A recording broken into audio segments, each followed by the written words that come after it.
जी नमस्कार, मैं हूं आपका दोस्त साकेत जलतारे और अभी के इस वीडियो में आप सभी का बहुत बहुत स्वागत करता हूं। अभी बीएड एवं डीएलएड को लेकर के तमाम छात्रों के मन में एक बहुत ही बड़ा डाउट चल रहा है। एक बहुत ही बड़ा कन्फ्यूजन लगभग अधिकांश छात्रों को लेकर के देखने को मिल रहा है कि जो एससीईआरटी के द्वारा प्री बीएड एवं प्री डीएलएड पाठ्यक्रम में प्रवेश हेतु जो ऑनलाइन काउंसलिंग चल रही है, उसके लिए अब प्रथम चरण का ऑनलाइन आवेदन का प्रथम चरण का अंतिम तिथि कल अर्थात 11 सितंबर 2024 निर्धारित की गई है। और ठीक सीट रिक्त होने की स्थिति में आप यहां पर स्पष्ट रूप से देख सकते हैं द्वितीय चरण का जो काउंसलिंग है और पंजीयन हुआ 10 अक्टूबर 2024 से लेकर के 14 अक्टूबर 2024 तक चलने वाला है। अब यहीं पर सबसे बहुत ही महत्वपूर्ण आपके मन में कन्फ्यूजन आ रहा है, जो कन्फ्यूजन जायज भी है। बहुत सारे अधिकांश छात्रों के मन में यह कन्फ्यूजन आ रहा है कि क्या प्रथम चरण के जो ऑनलाइन प्रोसेस है उसमें फार्म भरना अनिवार्य है दूसरे चरण में शामिल होने के लिए। एक बार फिर से रिपीट कर देता हूं, जिन छात्रों को यह बात समझ नहीं आई होगी, अर्थात यहाँ पर सबसे महत्वपूर्ण और सबसे बड़ी बात यह है कि क्या आपको द्वितीय चरण के ऑनलाइन काउंसलिंग में प्रवेश लेने के लिए अर्थात उसमें भाग लेने के लिए आपको प्रथम चरण के जो अभी काउंसलिंग चल रहा है उसमें फार्म डालना अनिवार्य है। क्या यदि आप प्रथम चरण के ऑनलाइन काउंसलिंग प्रक्रिया में शामिल नहीं होते हैं तो आप द्वितीय चरण में शामिल हो पाएंगे या नहीं हो पाएंगे? यही कन्फ्यूजन बहुत सारे लोगों के मन में चल रहा है और इसी को लेकर के मैंने आज एससीईआरटी के हेल्पलाइन नंबर में बात भी किया। क्या विभागीय जवाब आया इस पर भी आपको मैं बताऊंगा, तथा इस पर लेकर के अभी तक क्या अपडेट है, क्या सच्चाई है, इसका जो नियम है वह क्या कहता है, इस सभी विषय पर मैं आपसे बात करने वाला हूं। इसीलिए आप सभी से निवेदन है कि यदि अभी तक आपने मेरे चैनल को सब्सक्राइब नहीं किया है तो प्लीज़ सब्सक्राइब कीजिए, वीडियो को लाइक कीजिए और आगे अपने दोस्तों के साथ शेयर करना बिल्कुल भी ना भूलिए। चलिए, जैसे कि कई स्टूडेंट ऐसे हैं जिनका नंबर कम आया हुआ है और उनको ऐसा एहसास है कि उनको प्रथम चरण में सीट नहीं मिलने वाली, तो वो क्यों 350 रुपया का खर्चा करें प्रथम चरण के लिए। वे चाह रहे हैं कि वे सीधा द्वितीय चरण में ऑनलाइन आवेदन करें और अपना 350 रुपया बचा ले, और जो कि जायज भी है। लेकिन अब प्रश्न यहाँ पर उठता है कि यदि क्या वे प्रथम चरण में शामिल होंगे, नहीं होंगे, माफी चाहूंगा, यदि वे प्रथम चरण में शामिल नहीं होंगे तो द्वितीय चरण के लिए क्या वे पात्र होंगे ऑनलाइन काउंसलिंग में फॉर्म भरने के लिए अथवा नहीं? यही सवाल सभी के मन में चल रहा है, अधिकांश लोगों के मन में। तो इसी को लेकर के मैंने आज एससीईआरटी के हेल्पलाइन नंबर पर बात किया। वहाँ क्या जवाब सुनने को आया, जवाब से कहाँ तक संतुष्टि मिली, आप खुद सुनिए उस विभागीय रिकॉर्डिंग को। जी सर, नमस्कार। एससीईआरटी रायपुर से बोल रहे हैं।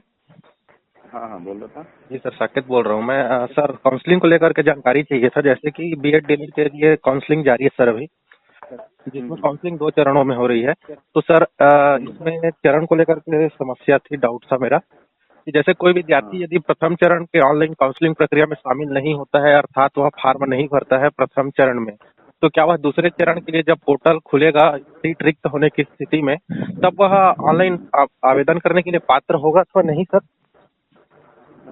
सुनो ना, जानकारी इसके बारे में मेरे डिटेल नहीं है। मैं नंबर दे रहा हूँ आपको प्रोग्रामर का, उससे बात करके। जी सर, जी सर। एक्चुअली क्या सर, 74 74 70 70 47 47 0609।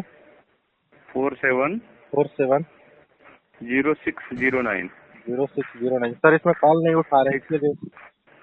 हाँ, नहीं, क्या है इसमें ना, बहुत सारे कॉल आ रहे हैं। मैं ही अभी परेशान हो जा रहा हूँ। 200 नंबर है और दोनों नंबर से आ रहा है, और ये स्टेनो वाला कक्ष का नंबर है।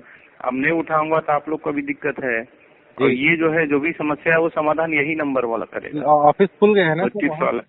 हाँ, ऑफिस खुल गया। जी, thank you sir, have a nice day. ठीक, ओके ओके।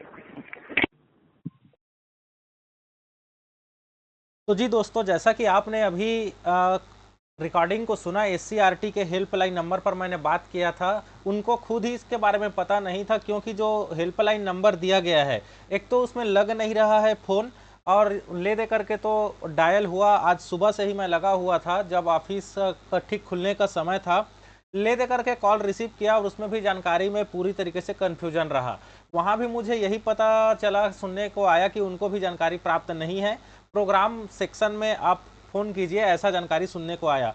जो नंबर एससीईआरटी के स्टेनो विभाग से जो दिया गया था, उस पर मैं लगातार कॉल करने का कोशिश कर रहा था दिन भर। बहुत सारे लोग भी उस पर कॉल करने का कोशिश कर रहे थे, इसीलिए बिजी आ रहा था। लेकिन जब भी उसमें रिंग जा रहा था, घंटी जा रहा था, वहाँ से कोई जवाब सुनने को नहीं मिला। तो इसको लेकर के कन्फ्यूजन अभी भी बरकरार है। चलिए विभागीय जो पीडीएफ जारी किया गया है उसमें इसका क्या उल्लेख है इसको भी देखते हैं। और मेरा चूंकि मैं सीएससी में भी काम करता हूं, बहुत सारे मित्र ऐसे हैं जो मेरे सीएससी में हैं जिनको काउंसलिंग का 3-4 साल का अनुभव है, वे क्या कहते हैं इस पर भी आपको डिटेल से बताऊंगा। फिलहाल चलते हैं कि इस पर जो दिशा निर्देश जारी किया गया है इसमें किस बात का उल्लेख किया गया है, इस पर आपको मैं बताना चाहूंगा। जैसा कि आप अभी अपने स्क्रीन पर देख पाएंगे, जैसा कि आप अपने स्क्रीन पर देख पा रहे हैं, यह आधिकारिक पीडीएफ है जिस पर नियम एवं कानून को लेकर के स्पष्ट यहाँ पर अंकित किया गया है। इसी पर हम डिटेल और विस्तार से बात करेंगे समस्त दिशा निर्देश को लेकर के कि इस पर क्या अधिसूचनाएं जारी की गई है नियम एवं कानून को लेकर के। फिलहाल जैसे कि यहाँ पर देख सकते हैं, यह एक शॉर्ट पीडीएफ है। इसका आधिकारिक पीडीएफ मैं आपको निकाल करके तुरंत बताता हूँ। जैसा आप अपने स्क्रीन पर देख पा रहे हैं, यह विस्तृत अधिसूचना है जिस पर इसको लेकर के समस्त दिशा निर्देश जारी किए गए हैं। चलिए यहाँ पर देखते हैं बीएड के पाठ्यक्रम के लिए पात्रता जैसा बीएड के लिए है वैसा ठीक डीएलएड के लिए भी जारी किया गया है। आप यहाँ पर देख सकते हैं जो सामान्य दिशा निर्देश है इसको लेकर के तो आप क्लियर हैं। डॉक्यूमेंट के लिए क्या क्या आवश्यकता है यहाँ पर भी कोई दिक्कत नहीं है। ऑनलाइन काउंसलिंग की प्रक्रिया है, इस पर ही सबसे ज़्यादा सवाल यहाँ पर प्रश्न चिन्ह है।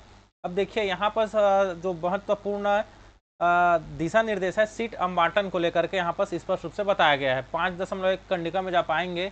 निर्धारित तिथि को अभ्यर्थी द्वारा दिए गए संस्थान महाविद्यालय के विकल्प संस्था उपलब्ध सीट एवं अभ्यर्थी प्री बीएड परीक्षा 2024 के प्राप्तांक के आधार पर तैयार की गई संयुक्त मेरिट के अनुसार विद्यालयों में सीट्स जन्म तिथि होने पर नाममर्जी अनुसार बनाया जाएगा। इस तरीके से दिशा निर्देश यहाँ पर दिए गए हैं।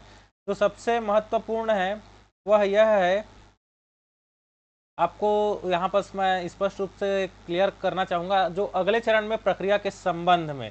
देखिए यहाँ पर क्या बताया गया है, प्रत्येक चरण में केवल एक बार विकल्प और फॉर्म जमा किए जाएंगे, अर्थात आपको केवल जो 2 चरण होंगे उसमें एक बार ही आपको इसके लिए चॉइस फिलिंग कर सकते हैं। यदि अभ्यर्थी अंबाटी महाविद्यालय में प्रवेश नहीं लेना चाहता तो वह एक बार अपने लॉगिन में जाकर स्वयं अपना चयन निरस्त करना है। जैसे कल मैंने बताया रिजेक्ट करना पड़ेगा। ऐसे अभ्यर्थी के आवेदन को अगली सूची में अभ्यर्थी द्वारा दिए गए अन्य विकल्प के साथ आवंटन के लिए विचार किया जाएगा। यदि आप रिजेक्ट करेंगे तो विचार किया जाएगा। यह सुविधा एक ही बार प्राप्त होगी जिसके लिए आपको कोई शुल्क नहीं देना होगा, परंतु दूसरी बार जब यह सुविधा आपको प्राप्त नहीं होगी जब इसका दूसरा मेरिट सूची आएगा तो। इसी प्रकार से 3 नंबर पर लिखा है, जिन अभ्यर्थियों का चयन प्रथम चरण में नहीं हुआ और वे दिए गए महाविद्यालयों के विकल्प में परिवर्तन नहीं करना चाहते, ऐसे अभ्यर्थी को अगले चरण में पुनः विकल्प फॉर्म भरने की आवश्यकता नहीं है। उनके आवेदन को निःशुल्क दूसरे चरण में आवंटन के लिए विचार किया जाएगा। परंतु ऐसे अभ्यर्थी यदि अपने विकल्प में बदलना चाहते हैं तो वे अपने लॉगिन में जाकर के भुगतान का विकल्प में भुगतान कर बदल सकते हैं, अर्थात आप प्रेफरेंस फिर से देना चाहेंगे तो बदल सकते हैं। इस प्रकार से मैंने समस्त दिशा निर्देश को पढ़ा है, आप भी इसको ठीक से पढ़ लीजिएगा। जहाँ पर किसी भी प्रकार का ऐसा नहीं लिखा है कि आपको यदि द्वितीय चरण में शामिल होना है तब आपको प्रथम चरण में भाग लेना अनिवार्य होगा करके देख लीजिए। यदि किसी अभ्यर्थी का चयन प्रथम चरण में हुआ तो वह अपना महाविद्यालय परिवर्तन करना चाहता है और उसे एक बार में चयन निरस्त करने की सुविधा ले लिया तो अभ्यर्थी को पुनः दूसरे चरण के लिए शुल्क जमा कर विकल्प फॉर्म भरना होगा। यदि आप नॉन रिपोर्टेड हैं तो आपको फिर से पंजीयन करना होगा, इस प्रकार से बताया गया है। इस प्रकार से आप देख सकते हैं समस्त जानकारी दिया गया है। जो यह नंबर दिया गया इसमें तो कोई मतलब नहीं है, इसका मैं शिकायत करूँगा शिक्षा विभाग पे, उच्च शिक्षा विभाग सचिव महोदय से इसका शिकायत तो करने वाला हूँ मैं।